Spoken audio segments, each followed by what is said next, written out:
کو دوہرا رہا ہوں کہ ایک طرف آپ مذاکرات کی بات کر رہے ہیں اور ایک طرف پنجاب میں آپ کی حکومت ان ہتھ کنڈوں کو اور مسنگ پرسنز جو ہمارے ہوئے ہیں ان پہ ظلم ہو رہا ہے. ہماری جتنی ایف آئی آرز بوگس ہوئی ہیں اور اس میں جتنے نامعلوم ہیں ان کو اٹھایا جا رہا ہے. اب یہ ہو کیا رہا ہے یہاں پہ دیکھیں, ڈی چوک انہوں نے بنا دیا ہے, کوئی بڑی پروفٹ جگہ ہے ڈی چوک, بڑی کوئی وہاں پہ آج دن تک کسی جماعت کا کوئی پاک جگہ ہے, وہاں پہ کوئی نہیں ہوا, ریڈ زون انہوں نے بنا دیا, احتجاج نہیں ہوا. ڈی چوک والا معاملہ ان کے گلے پڑنا ہے اور میں ان چچا بھتیجی کو یہ بتا دینا چاہتا ہوں کہ یہ آپ کے گلے وہ توق پڑ گیا ہے جو کبھی بھی نہیں نکلے گا. فارم 47 کی گورنمنٹ ہے, ہمارے 139 مسنگ پرسن کی لسٹ ہم نے دے دی ہے جو کہ گور خان ہمارے چیئرمین نے اپلیکیشن کے ساتھ نتی کی ہوئی ہے. مجھے ایک بات بتا دیجئے کہ اگر کچھ نہیں ہوا تھا وہاں پہ, بڑا امن تھا, بڑی شانتی تھی, تو اس وقت ہسپتالوں پہ پہرے کیوں لگا دیے گئے تھے؟ مطیع اللہ جان کو کیوں گرفتار کیا گیا تھا؟ اور جو لاشیں اس وقت لاشوں کے نزدیک ورثاء کو بھی نہیں جانے دیا گیا. تو میں یہ سمجھتا ہوں کہ اس حکومت کے مظالم ساتھ ساتھ جاری ہیں اور میں پنجاب کی پارلیمنٹری پارٹی کی طرف سے جو ہماری مذاکراتی ٹیم ہے ڈیفینیٹلی وہ اپنا چارٹر آف ڈیمانڈ پیش کرے گی, بٹ ایک ہماری یہ ڈیمانڈ بھی ہے کہ فوری جو مظالم ہیں, جو ایم پی ایس پہ مظالم ہیں, جو ورکرز پہ مظالم ہیں, جو پاکستان تحریک انصاف کی خواتین پہ پنجاب میں مظالم ہو رہے ہیں, ان کو فوری طور پہ بند کیا جائے. ایک طرف آپ لے کے جاتے ہیں مذاکرات کی طرف, دوسری طرف ہمارے اوپر مظالم ہو رہے ہیں. پنجاب حکومت کی یہ حال ہے کہ یہ چائنا گئی ہے بی بی اپنے چارٹر طیارے پہ, سوائے فیشن شو کہ مجھے کوئی آؤٹ پٹ دکھا دیں چائنا سے, وہاں پہ فیشن شو چلتے رہے. اگر آپ ان کی کیبنٹ کی ممبران کی ذرا غور سے دیکھیں تو وہاں پہ لباس ہی تبدیل ہوتے رہے. اور کیا انہوں نے واپس آ کے چائنا سے واپس آ کے انہوں نے بریف کیا ہے صوبے کے متعلق کہ ہم چائنا سے یہ کام کر کے آئے ہیں؟ مجھے کوئی بتا دے کہ کسی پاکستان تحریک انصاف پہ تو وہ دن میں 4 پریس کانفرنسز کرتے ہیں, تو مجھے یہ بتا دیا جائے کہ انہوں نے کوئی آ کے پریس کانفرنس کی ہے کہ چائنا سے کیا کیا معاہدے پنجاب گورنمنٹ نے کیے. تو میں یہ سمجھتا ہوں کہ اس سے بڑی ناکامی کیا ہے. اس کے بعد اگلی میں آپ کو یہ ضرور عرض کروں گا کہ اس جماعت کا فیلئر کیا ہے. اس جماعت کا فیلئر یہ ہے کہ یہ لائے گئے ہیں اور ان کو پتہ ہے کہ ہم ٹرو ریپریزنٹیٹو نہیں ہیں. دیکھیں اس وقت حالات یہ ہیں کہ ہمارے اوپر جتنا ظلم ہو رہا ہے, تو جی ایس پی پلس جس میں ٹیکسٹائل انوالو ہے, یورپین یونین کی طرف سے ہم 3rd گروپ میں ہیں آلریڈی, اور ہمیں بڑی وہاں پہ کنسیشن ملتی تھی. جو ملٹری ٹرائل ہمارے ہوئے ہیں وہاں سے بھی ہمارے اوپر اس وقت آبزرویشنز لگ رہی ہیں. آپ کو پتہ ہے کہ وہاں پہ کتنا ایک ہمارا یہ نقصان ہوگا اور ہم کس طرف جا رہے ہیں. اور جا رہے ہیں صرف ایک بندہ جو 2.25 سال ہو گئے جیل کے اندر بیٹھا ہے, اور 2.25 سال ہو گئے ہیں اس کے خاندان پہ, اس کی بہنوں پہ, اس کی بیوی پہ مظالم ہیں, پورے تحریک انصاف کے ورکرز پہ اور ان ہمارے ایم پی ایس پہ, ایم این ایس پہ مظالم ہو رہے ہیں.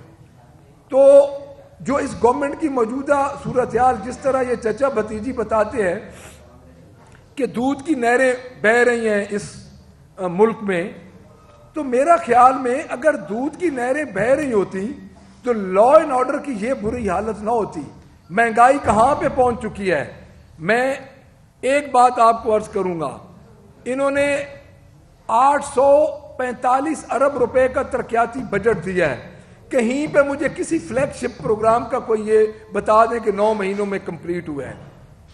نگران حکومت کا چیف سیکرٹری اور آئی جی آج دن تک بیٹھا ہے. یہ کبھی ہوا ہے تاریخ میں کہ نگران حکومت کی انتظامیہ بیٹھی ہو؟ اٹس مین کہ ان کی گورنمنٹ نہیں ہے. اور میں یہ سمجھتا ہوں کہ اگر یہ مذاکرات میں آگے آ رہے ہیں تو ان کے لانے والوں نے ان کو کچھ گرین سگنل دیا کہ آپ مذاکرات کریں, چونکہ ان کے اختیار میں نہیں ہے. لیکن پھر بھی لولی لنگڑی گورنمنٹ اب پاکستان میں چل رہی ہے، تو ہم اس گورنمنٹ کو یہ بتا دینا چاہتے ہیں کہ ڈی چوک میں ہمارے مسنگ پرسن، ہمارے اوپر جتنی FIRs ہیں اس کے بارے میں ہمارا ایک علیحدہ لائحہ عمل ہے.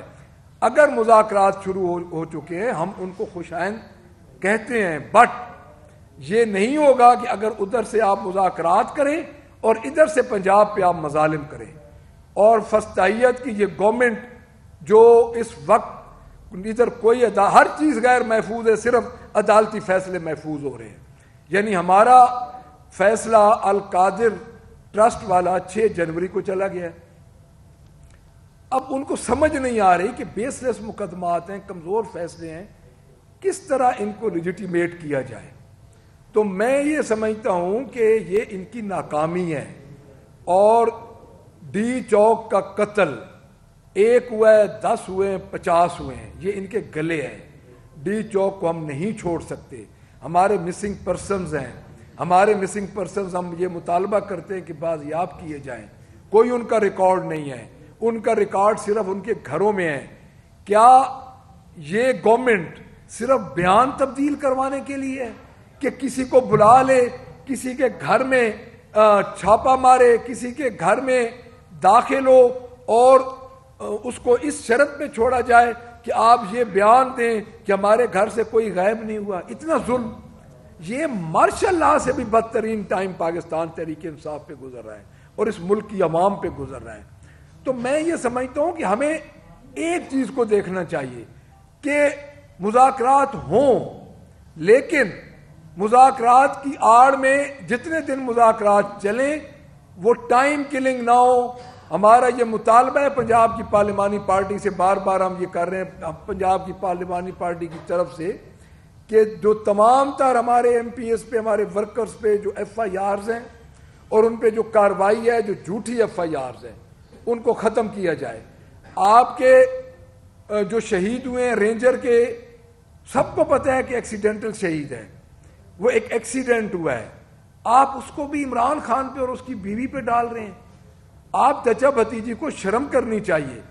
آپ یہ بھول چکے ہیں کہ یہ کس کے گلے پڑے گا؟ یہ آپ کے گلے پڑے گا، کیونکہ پارلیمانی نظام کے تحت آپ ہیڈ ہیں. اس وقت 245 کے تحت آپ نے ادھر آرڈر کیے تھے. یہ اور کسی کے گلے نہیں پڑنا، یہ آپ کے گلے پڑنا ہے. اور آپ دیکھ رہے ہیں کہ یہ جلیانوالہ باغ کے بعد پہلی دفعہ یہ واقعہ ہو رہا ہے سب کنٹیننٹ کی تاریخ میں. تو میں یہ سمجھتا ہوں کہ پنجاب گورنمنٹ کی نااہلی، پاکستان کا وزیر اعظم جو پنجاب میں وزارت اعلیٰ کے مزے لوٹ کے ادھر بیٹھے ہیں، ان کی نااہلی کے بعد اس وقت پاکستان کا کوئی گھر محفوظ نہیں ہے. لا اینڈ آرڈر کی بری حالت ہے. اور ہم اپنی پارلیمانی پارٹی کی طرف سے یہ دوبارہ مطالبہ کرتے ہیں کہ جب تک آپ یہ مذاکرات کر رہے ہیں، ادھر پنجاب کے MPs پہ، پنجاب کے ورکرز پہ، پنجاب کے جتنے بھی پاکستان تحریک انصاف کے سٹیک ہولڈرز ہیں، چاہے عام آدمی بھی ہے، اس پہ پنجاب پولیس کی مظالم اسی طرح جاری ہیں جس طرح پہلے دن سے جاری تھے. ہم اپنے مسنگ پرسنز کی بازیابی کا مطالبہ کرتے ہیں. ہم شہزاد ستی کے بھائی اور کزن کی بازیابی کا مطالبہ کرتے ہیں. ہم جو ہمارے بچے جو انہوں نے پکڑے ہوئے ہیں، جو 2 بچے ہمارے بازیاب ہوئے جو ان کی حالت تھی، ان کی رہائی کا مطالبہ کرتے ہیں. جو عبدالرشید شہید کا بھائی تھا، ایک کال ہمارے اٹک میں اس فائرنگ سے جو شہید ہو گئے، تو وہ بھی قتل ان کے گلے میں پڑ گیا. ہم اپنی تعداد ان سے ڈٹرمن کروانا چاہتے ہیں، چونکہ ہسپتالوں کے ریکارڈ انہوں نے غائب کیے ہیں. اور جب ان کو کوئی خطرہ نہیں تھا تو اس وقت 2 دن ہسپتالوں کے ریکارڈ اور ان ہسپتالوں میں کیوں نہیں داخل ہونے دیا گیا؟ ہم اس بات کو اٹھاتے رہیں گے، ہم اس بات کو کرتے رہیں گے، اور ہمارا اگلا لائحہ عمل بھی انشاءاللہ بڑی جلدی آپ کے سامنے آ جائے گا. ہم پنجاب اسمبلی میں بھی اس پہ بات کریں گے، اور ہم پنجاب اسمبلی کا جو روٹین کا بزنس ہے وہ نہیں ہونے دیں گے. ہمارے لیے اسمبلی کی کوئی اہمیت نہیں ہے، بیکاز یہ پاکستان تحریک انصاف پہلے 3 دفعہ اسمبلیوں سے باہر آ چکی ہے.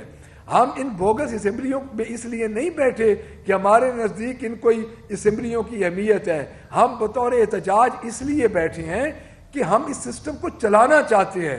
ہم 8 فروری کے بعد آج دن تک جو مظالم ہوئے پاکستان تحریک انصاف کو، ان کو سہ کے ہم اس سسٹم کو چلانا چاہتے ہیں۔ ہم چاہتے ہیں کہ یہ سسٹم ڈیریل نہ ہو، گو کہ ان کے پاس ایک سو کالڈ گورنمنٹ ہے، بااختیار گورنمنٹ نہیں ہے، لیکن اب ہم ان کی طرف یہ دیکھ رہے ہیں کیونکہ یہی وہ راستہ ہے کہ جہاں سے یا پاکستان ٹریک پہ آئے گا یا پاکستان خدا نہ خواستہ اللہ نہ کرے ڈی ٹریک ہو جائے گا، اور پھر یہاں پہ ایک لمبی کالی رات شروع ہو جائے گی جو شاید ان کی اور ہماری نسلوں میں ختم نہ ہو۔ یہ جو سمجھ رہے ہیں کہ ہم امیر المومنین بن کے بیٹھے ہیں اور ہم نے ساری زندگی اس کرسی پہ بیٹھے رہنا ہے، تو ان کی سب سے بڑی جو غلط فہمی ہے وہ یہی ہے کہ ان کی کرسی عوام نے ان کے نیچے سے کھینچ لینی ہے۔ شام کا انجام دیکھ لیں، یہ دیکھ لیں کہ شام میں کل کیا ہوا ہے، تو یہ کوئی اس سے مضبوط لوگ نہیں ہیں۔ تو میں دوبارہ پارلیمنٹری پارٹی پنجاب اسمبلی کی طرف سے اپنے مسنگ پرسن کی بازیابی کے لیے، اپنے جتنی ہمارے بوگس ایف آئی آرز ہیں ان کے لیے، ان کی اخراج کے لیے، ہمارے جو ایم پی ایز پہ ظلم ہو رہے ہیں، ہمارے ایم پی ایز جتنے بھی ناجائز پرچے ہمارے ایم پی ایز پہ ایم این ایز پہ، ہم یہ مطالبہ کرتے ہیں کہ مذاکرات ہم ضرور کر رہے ہیں، لیکن ہم اپنے اس موقف سے اپنے اسیران کی رہائی، اپنے جو ہمارے لیڈرز ہیں جو اندر بیٹھے ہیں، جن میں شاہ محمود قریشی صاحب ہیں، جن میں میاں محمود الرشید صاحب ہیں، اجاز چودھری صاحب ہیں، عمر سرفراز چیمہ صاحب ہیں، اور ڈاکٹر یاسمین راشد صاحب ہیں، ان کی رہائی کے لیے ہم بالکل پیچھے نہیں ہٹیں گے، اور ہم ان سے ریلیف نہیں مانگتے، ہم اپنا حق مانگتے ہیں، اور اپنے حق کے لیے پاکستان تحریک انصاف آخر وقت تک لڑتی رہے گی۔ جی میں ایک بات کر دوں، اویس یونس صاحب دیکھیں ان کے ساتھ کتنی زیادتی ہوئی ہے، اور ڈیفینیٹلی اب رہا کسی نہ کسی دن تو ہونا ہے، تو ان کے ساتھ جو زیادتی ہوئی ہے، اور ہمارے اور جتنے ورکرز ہیں ہمارے، دیکھیں یہ بچوں کو، جو ہمارے بچوں کو انہوں نے پکڑ کے رکھا ہوا ہے، تو میں یہ سمجھتا ہوں کہ اویس یونس جیسے کئی ہمارے ایسے ورکرز اندر ہیں جو کہ گمنام ہیں، اور جن کا ابھی تک آپ لوگوں کو نہیں پتا، جب یہ ظلم کی رات کٹے گی تو وہ آپ کے سامنے آئیں گے۔ جی